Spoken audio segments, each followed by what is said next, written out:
एक psycho doctor के हाथ एक दिन एक जल परी लग गई, जिसे अपनी लैब में ले जाकर वो उसके ऊपर एक्सपेरिमेंट करने लगा, जहां वो एक्सपेरिमेंट्स के नाम पर उसे मारता, काटता और ना जाने क्या क्या करता। मगर वो डॉक्टर इस बात से पूरी तरह से अनजान था कि वो ये सब करके अपनी जिंदगी की सबसे बड़ी गलती कर रहा है। दरअसल ये सब तब हुआ जब एक बार में बैठे दो मछुआरे पूर्वजों द्वारा उन्हें बताई गई जल परियों की कहानियों के बारे में बात कर रहे थे। उनमें से एक को तो ये बस कहानियां लग रही थी, जबकि दूसरे मछुआरे का कहना था कि हम कुछ हफ्तों तक पानी में रहकर जल परी को ढूंढेंगे और जब जल परी उन्हें मिल जाएगी तो वो लोग उसकी पूंछ काट कर धड़ से अलग कर देंगे और जल परी और उसकी पूंछ को महंगे दामों में बेचकर बहुत पैसे कमाएंगे। तो अब ये सब बातें करने के बाद वो दोनों मछुआरे जल परी को ढूंढने के सफर पर निकल पड़े, पर कई दिनों के सफर के बाद भी उनके हाथ कुछ नहीं लगा। लेकिन एक दिन अचानक उनके जाल में एक असली जल परी फंस गई और वो उसे पानी से निकाल कर अपनी नाव पर ले आए। वहीं पानी में डॉक्टर बायर नाम का एक साइकाइट्रिस्ट भी घूम रहा था। डॉक्टर बायर की नजर जब उन मछुआरों की नाव पर पड़ी तो वो दूरबीन की मदद से देखने लगा कि आखिर वो लोग कर क्या रहे हैं। पर जैसे ही उसने उनके जाल में फंसी जल परी को देखा तो वो पूरी तरह से दंग रह गया।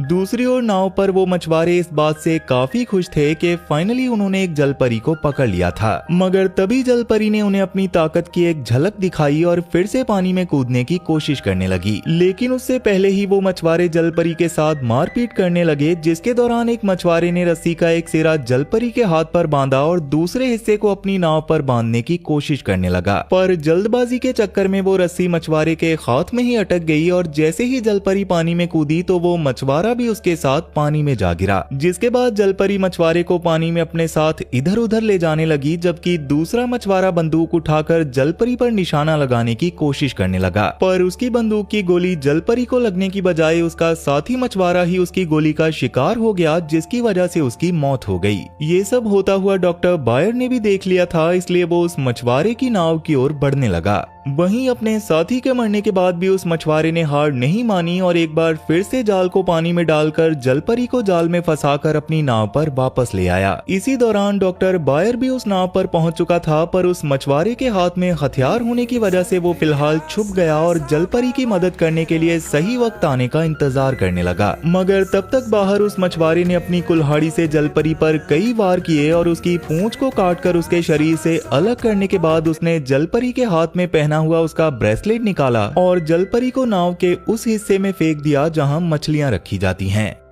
मगर तभी उसे नाव के अंदर किसी के होने का एहसास हुआ और उसने अंदर आके डॉक्टर बायर पर बंदूक तान ली। तब बायर ने उससे कहा कि मैं एक डॉक्टर हूँ और मैं तुमसे इस जलपरी को खरीदना चाहता हूँ। इस जलपरी के लिए वो मछुआरा 5 करोड़ मांग रहा था, पर ले दे के उनका सौदा 1 करोड़ पर तय हो गया। पर उनकी इन बातों के दौरान नाव के जाल पर लटकी हुई जलपरी की पूंछ समंदर में जा गिरी, जिसे देखने के लिए जब वो मछुआरा आया तो बायर ने पीछे से उसके सर पर वार करके उसे जख्मी कर दिया। जिसके बाद बायर ने उसी मछुआरे की कुल्हाड़ी से उसको मौत के घाट उतार दिया।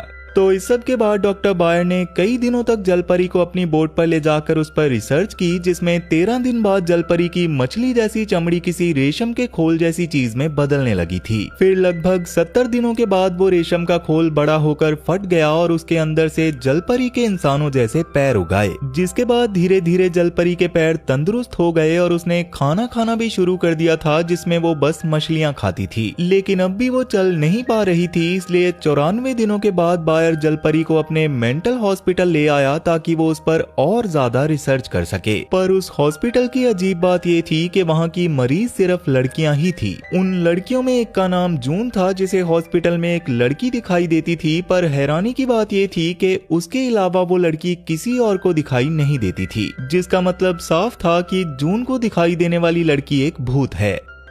जून इस वक्त अपनी हॉस्पिटल की दोस्तों के साथ पार्टी कर रही थी, जबकि वो भूत लड़की जो सिर्फ जून को ही दिखाई देती है वो हॉस्पिटल के बाथरूम तक चली गई। पर जैसे ही उसने बाथरूम के अंदर झांका तो वो पूरी तरह से डर गई और चिल्लाते हुए जून के पास जाकर उसे कहने लगी कि बाथरूम के अंदर भूत है। ये सुनकर जून जब अपनी दोस्तों के साथ बाथरूम में पहुंची तो वहाँ कोई और नहीं बल्कि वो जलपरी थी और सैंड्रा नाम की नर्स ने सब लड़कियों को ये कहकर वहाँ से भेज दिया कि ये लड़की यहाँ नहीं आई है।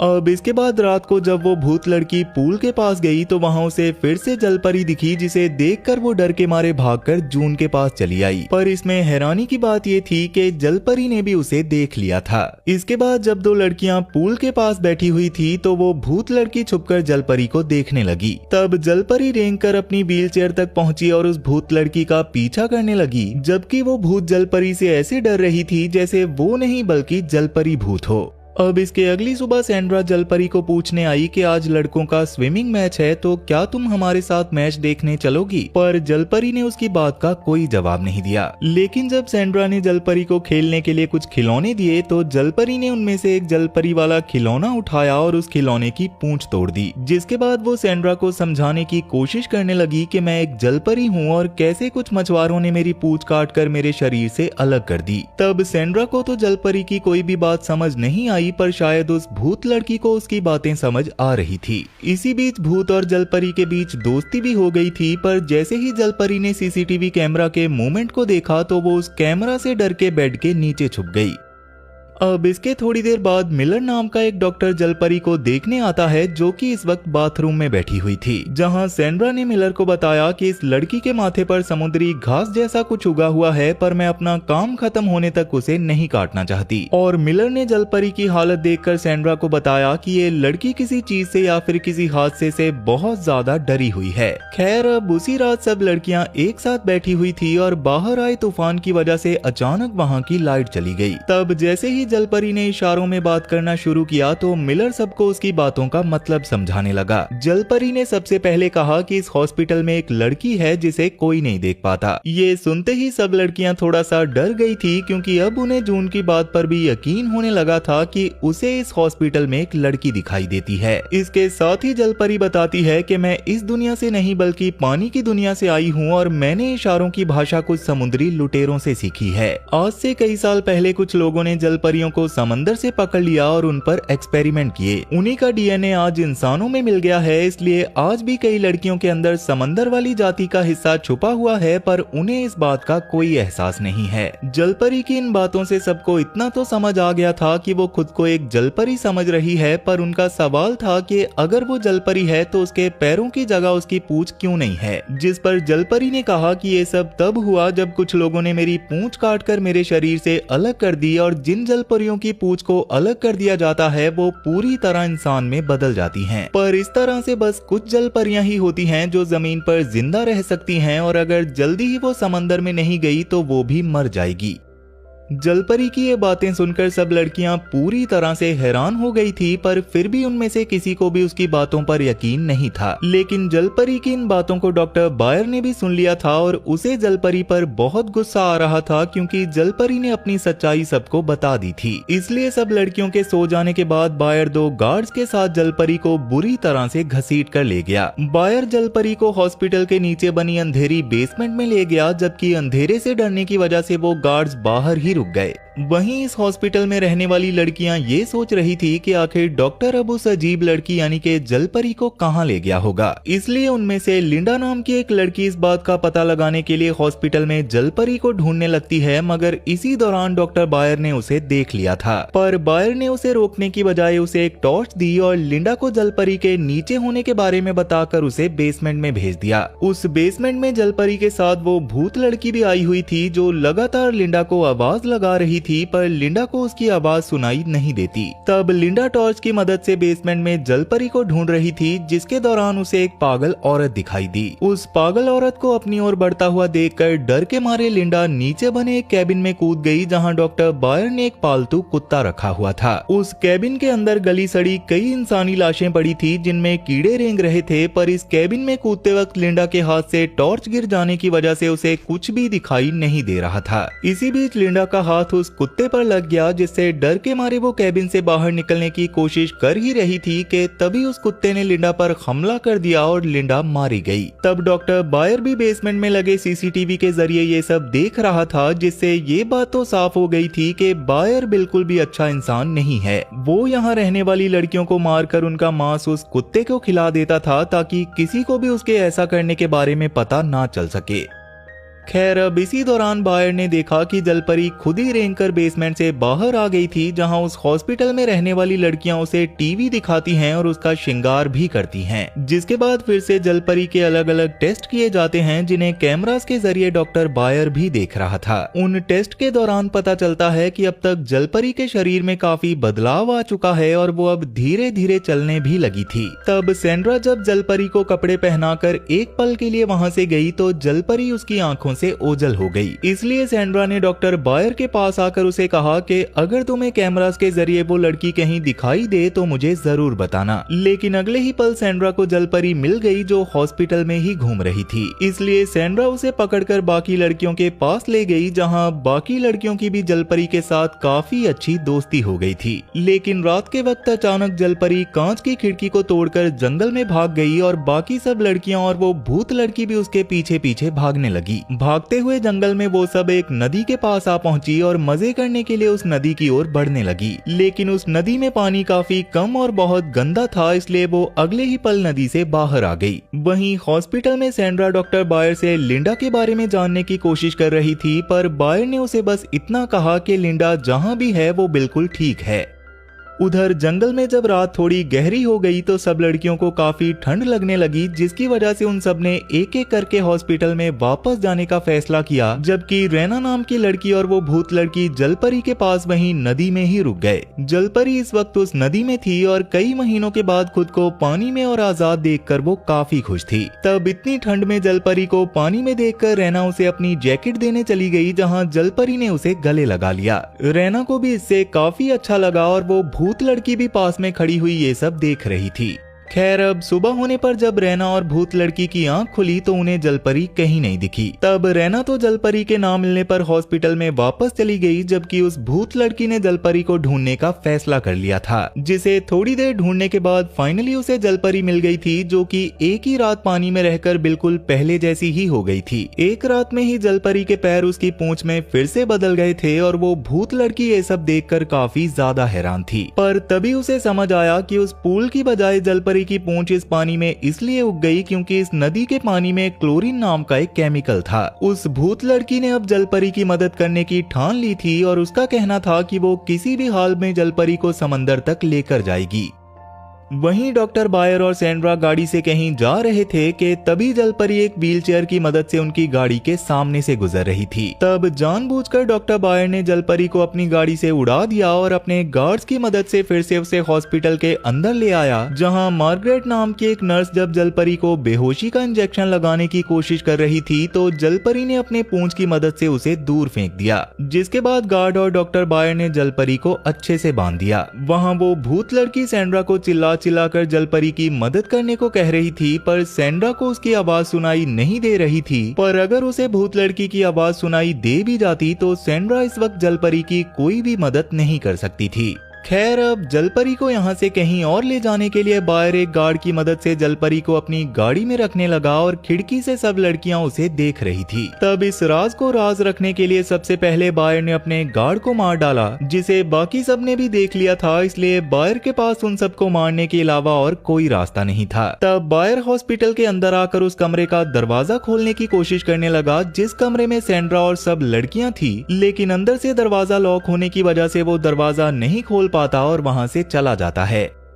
इसी दौरान पास के कमरे में छुपी हुई एक नर्स को समझ आ गया था कि बायर उस कमरे की चाबियां लेने जा रहा है, इसलिए जो लड़कियां उस कमरे में उस नर्स के साथ थी वो उन्हें बाथरूम में छुपाकर बाकी सब लड़कियों को बचाने के तरीके के बारे में सोचने लगती है। जिसके लिए जब उसने कमरे का दरवाजा खोला तो अंदर पहले से ही बायर बैठा हुआ था, जिसने एक ही पल में उस नर्स को गोली मारकर खत्म कर दिया। वहीं दूसरी ओर उस कमरे में बंद लड़कियां खिड़की तोड़कर वहां से भागने की कोशिश कर रही थी कि तभी उन्हें अंदर से गोलियां चलने की आवाज आई, जिसने उन सबको काफी ज्यादा डरा दिया था, क्योंकि अंदर डॉक्टर बायर ने उस नर्स को मारने के बाद उन लड़कियों को भी गोलियों से भून दिया था जिन्हें उस नर्स ने बाथरूम में छुपाया हुआ था। तभी एक लड़की सुसु करने के लिए बाथरूम में आ गई, जिसे देखते ही बायर ने उस पर बंदूक तान दी, लेकिन बायर के उस पर गोली चलाने के बाद भी वो लड़की बच गई क्योंकि उसकी गोलियां खत्म हो चुकी थी। तब बायर उस लड़की को मारने के लिए इलेक्ट्रो शॉक गन निकाल लेता है, पर इस बार उसका निशाना चूक जाने की वजह से वो लड़की लड़की फिर से बच निकली, लेकिन बायर की इलेक्ट्रो शॉक गन से निकली गोली दीवार में घुस गई थी और वहाँ के फर्श पर काफी सारा खून फैला हुआ होने की वजह से जैसे ही उस लड़की के पैर खून से गीले होते हैं वैसे ही उसे करंट लग जाता है। तब करंट के झटके से वो लड़की जमीन पर गिर गई और बायर ने उसका पैर तोड़ दिया, जिसके बाद बायर बाकी सबको मारने के लिए उनकी ओर बढ़ ही रहा था कि तभी उसे पुलिस की गाड़ी की आवाज सुनाई दी, जिसे सुनकर उसने जितना जल्दी हो सके यहाँ से निकल जाना ही ठीक समझा। तब बायर जल्दी से अपनी गाड़ी में बैठकर वहां से जाने लगा, जिसमें वो जलपरी और भूत लड़की पहले से ही मौजूद थी। जलपरी ने बायर को रोकने के लिए अपने मुंह से गाड़ी के शीशे पर इंक भी गिराई, पर बायर का उस पर कोई असर नहीं हुआ। बायर अपनी गाड़ी के जरिए जलपरी को एक बोट स्टैंड पर ले आया, जहां उसने जलपरी की पूंछ में एक हुक फंसाई और उसे घसीट कर एक नाव की बेसमेंट में ले आया, जिससे जलपरी को बहुत ज्यादा दर्द हो रहा था। वहीं दरवाजे के बाहर खड़ी भूत लड़की को भी जलपरी के चिल्लाने की आवाज आ रही थी, पर वो चाहकर भी उसकी मदद नहीं कर पा रही थी, क्योंकि भूत होने के बावजूद उसे दरवाजे के आर पार जाना नहीं आता था और वो किसी चीज को छू भी नहीं सकती थी। लेकिन इस वक्त उसे अपनी इस ताकत की बहुत ज्यादा जरूरत थी, इसलिए वो अच्छे से फोकस करके दरवाजे के पार जाने की कोशिश करती है और इस बार वो इसमें कामयाब भी हो गई थी। वहीं बायर ने अपने हथियार उठा लिए थे, क्योंकि वो पहले दिन से ही जलपरी को अपने हाथों से काटना चाहता था, ताकि वो देख सके कि आखिर उस जलपरी की पूंछ के अंदर है क्या। इसी बीच सेंड्रा और बाकी सब लड़कियां भी वहां पहुंच चुकी थी, जहां सेंड्रा सब लड़कियों को गाड़ी में ही रुकने के लिए कहकर एक नाव के अंदर जाकर बायर को ढूंढने लगती है। बायर को ढूंढते हुए सेंड्रा को नाव में एक बंदूक और एक किताब मिलती है, जिस पर H.H. होल्म्स लिखा हुआ था। दरअसल H.H. होल्म्स 19वीं शताब्दी में एक मशहूर सीरियल किलर हुआ करता था, जिसके बारे में इतिहास में काफी रिसर्च की गई थी और उसने शिकागो में एक किला भी बनाया था, जिसे मर्डर कैसल के नाम से जाना जाता है। खैर, अब सेंड्रा ने जब उस किताब को खोला तो उसे पता चला कि बायर ने अपनी अजीबोगरीब रिसर्च को पूरा करने के लिए न जाने कितनी लड़कियों को तड़पा तड़पा कर मार दिया था, जिनमें वो भूत लड़की भी शामिल थी। तभी सेंड्रा को जलपरी के चिल्लाने की आवाज आई और वो उसे बचाने के लिए उस दरवाजे को खोलने की कोशिश करने लगी, जिसमें बायर उस जलपरी को लेकर गया था, लेकिन कई बार कोशिश करने के बाद भी वो उस दरवाजे को नहीं खोल पाती। तब अचानक सेंड्रा की नजर वहाँ लगी कुछ किताबों पर पड़ी, जिनमें H.H. होल्म्स नाम की किताब भी थी, और जैसे ही सेंड्रा ने उस किताब को खींचा तो वो दरवाजा खुल गया और सेंड्रा अंदर जाकर जलपरी को छुड़वाने की कोशिश करने लगी। मगर इसी बीच सेंड्रा के सामने बायर आ गया और सेंड्रा ने उस पर बंदूक तान दी। बायर को लग रहा था कि शायद सेंड्रा उस पर गोली नहीं चला पाएगी, लेकिन उसके बावजूद सेंड्रा ने उस पर गोली चला दी। सेंड्रा की चलाई गोली बायर के सिर्फ हाथ पर ही लगी थी, जिससे बस वो जख्मी हुआ था, पर अगले ही पल जलपरी ने बायर को नीचे गिरा दिया। जलपरी ने पहले उसकी आंखें नोची और फिर उसकी गर्दन को इतना जोर से नाव के फर्श में घुसाया कि नाव में पानी भरने लगा। दूसरी ओर वो भूत लड़की, जो अब किसी भी चीज को छू सकती थी, वो उस नाव से मछलियां पकड़ने वाली कुछ हुक्स जलपरी के पास लेकर आई और जलपरी ने उन हुक्स को बायर के मुंह में फंसा दिया, जिससे वो बेहोश हो गया। तब तक गोली चलने की आवाज सुनकर नाव पर बाकी सब लड़कियां भी आ गई थी, जिन्होंने मिलकर जलपरी की पूंछ को हुक से निकालकर उसे आजाद कर दिया और बायर को मरा हुआ समझकर जलपरी भी समंदर में वापस चली गई। अब जलपरी तो समंदर में वापस चली गई थी, पर वो लड़कियां अब भी उस नाव में ही थी, जिसमें लगातार पानी भरता जा रहा था। लेकिन तभी जून ने सबसे कहा कि मेरी भूत दोस्त कह रही है कि डॉक्टर बायर ने मरे हुए लोगों की लाशों को इन दीवारों में रखा हुआ है। वैसे तो रैना को जून की ऐसी बातों पर कभी भी यकीन नहीं था, पर जैसे ही उन्होंने दीवार तोड़ी तो सबके होश उड़ गए, क्योंकि उस दीवार के अंदर सच में एक लाश थी, जो किसी और की नहीं बल्कि उसी भूत लड़की की थी। खैर, अब लगातार नाव में पानी भरता हुआ देखकर सब लड़कियां यहाँ से निकलने के बारे में सोच ही रही थी कि तभी डॉक्टर बायर एक लड़की को पकड़कर उसे डुबाने की कोशिश करने लगा। पर उन लड़कियों से अब जलपरी की काफी अच्छी दोस्ती हो गई थी और उन्होंने जलपरी की काफी मदद भी की थी, इसलिए जलपरी उस लड़की को बचाने के लिए वापस आई और उसने अपनी पूंछ से बायर की गर्दन तोड़कर उसे मार डाला। जिसके बाद उसने अपनी पूंछ से नाव को तोड़कर सबको बाहर निकाला और वो सब किनारे तक आ गई। लेकिन इसमें बैकी नाम की एक लड़की डूबकर मर गई थी, क्योंकि उसे तैरना नहीं आता था। खैर अब किनारे पर आने के बाद सब लड़कियां एक छोटी सी गुफा में आ जाती हैं, जहां जलपरी फिर से उनके पास आकर उन सब का शुक्रिया अदा करती है, क्योंकि उन सब की मदद की वजह से ही आज जलपरी जिंदा है। तब उसके जाने से पहले रैना ने जलपरी से पूछा कि तुमने कहा था जमीन पर रहने वाली कुछ लड़कियों में भी जलपरी के अंश हैं, तो क्या हम में से ऐसी कोई लड़की है? तो जलपरी ने इशारा करते हुए जून का नाम लिया, जिसके बाद उसने भूत लड़की से भी आखिरी मुलाकात की और हमेशा के लिए समंदर में वापस चली गई। पर मेरा सवाल ये है कि क्या सच में जलपरियां होती हैं? आपको इसके बारे में क्या लगता है, मुझे कमेंट करके जरूर बताना, क्योंकि ये कहानी तो यहीं पर खत्म हो चुकी है। तो वीडियो पसंद आई हो तो वीडियो को लाइक जरूर करना, और अगर तुम इस चैनल पर पहली बार आए हो तो जल्दी से इस चैनल को सब्सक्राइब कर लो, क्योंकि मैं अक्सर इस चैनल पर ऐसी इंटरेस्टिंग वीडियोस लाता रहता हूँ। तो चलो फिर मैं अब आपसे मिलूंगा ऐसी ही एक और इंटरेस्टिंग वीडियो के साथ, और तब तक के लिए टाटा और गुड बाय।